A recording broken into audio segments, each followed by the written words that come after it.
Welcome to Capital Woodworking. Today we're going to be building this hanging pantry storage shelf. You can find more information and plans to build this project on my website, capitalwoodworkingwi.com. We'll be using select pine for this project I got at my local Home Depot. Start by cutting all your pieces to length and measure to find whatever you want to fit on your shelves. Here, this unit will be used to house spices for the most part. For the fronts of our shelves, we'll be using this 1/8 inch acrylic sheet. This is a 24 inch by 24 inch by 1/8 inch piece of acrylic. This can be cut on a table saw, miter saw, a few other different types of cutting tools. Real easy to cut on the table saw. You have to be careful though. This stuff, if you go too fast, it can shatter, and I experienced the front of the piece lifting a little bit when you first start your cut.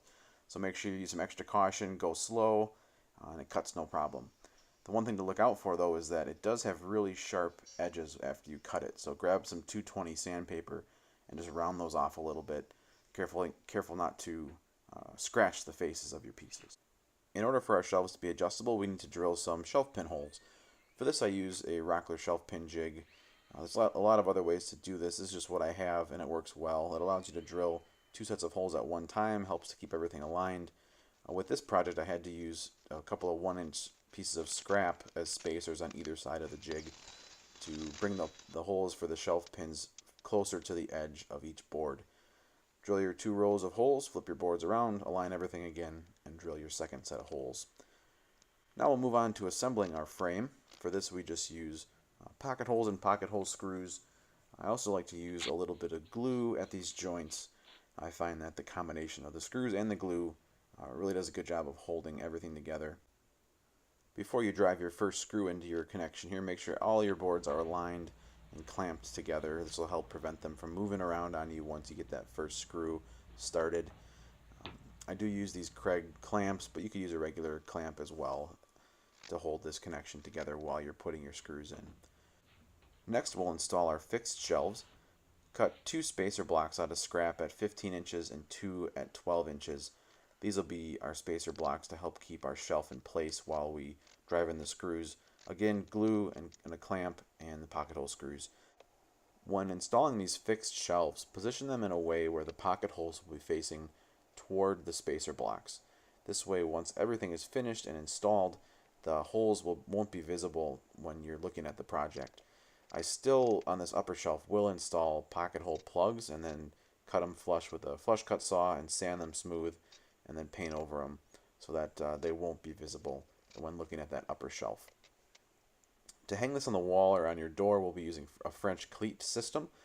Simply take a couple of your boards, cut them down the middle at 45 degrees, and then install them on your project so that they can nest together.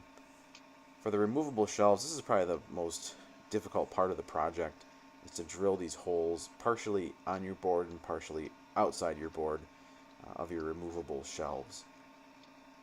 By doing this, we'll use a 1/2 inch Forstner bit, and this will keep the shelves from being able to slide off of the shelf pins.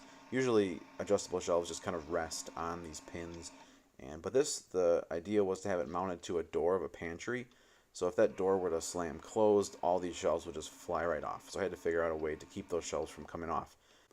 This is what I came up with, and it works really well. You usually have to be careful with your measurements. It took a couple of test pieces to get it right, but it worked out really well in the end. Here we're going to cut our acrylic shelf fronts to size on the miter saw. Again, go really slow. I had one of these pieces just shatter on me. I guess I was going a little bit too fast. We do need to drill some pilot holes in this, and I also countersunk these holes at the same time using this bit. We want our screws, once these are installed on our shelves, to be flush with the face of the acrylic. I also went through and just pre-assembled all of this stuff.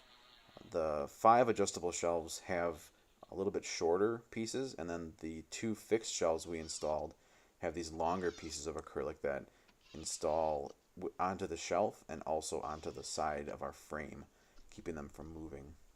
So this means there are 4 screws on each adjustable shelf front and then 6 screws on our fixed shelves. When you're putting these in with a driver, make sure you go extra slow and then finish them off with a hand screwdriver just to avoid cracking your thin acrylic.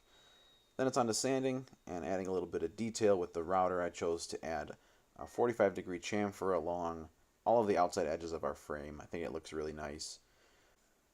One thing I haven't talked about yet are these baskets. They just hang on the bottom using the same kind of French cleat idea as the top. They're removable with this method, and they allow you to hold, bags of potatoes or whatever you want to store down there. Next, we'll install these shelf pin sleeves or grommets. I think they really add a nice touch. Whenever I do shelf pins, I use these grommets. They're a little pricey for what you're getting, but they do make it look a lot more professional. They also add some strength to your shelves. With these little shelves, it's not as big of a deal. This is more just for looks.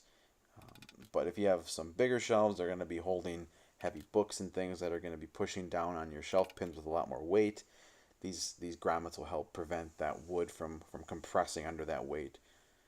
Here you see a final test fit of our shelves with everything installed, ready to go. Everything's nice and tight fitting. In the end, this came out really nice. It was a fun little project, something you could probably do in a weekend. Customer loved it. I'm sure I'll be building a number of these in the future, and it'll keep you from buying 5 cream of tartars. Who needs 5 cream of tartars? What's it even for anyways? Well, I hope you found this video helpful. If you build one, let me know. If you have any comments, leave a note down below.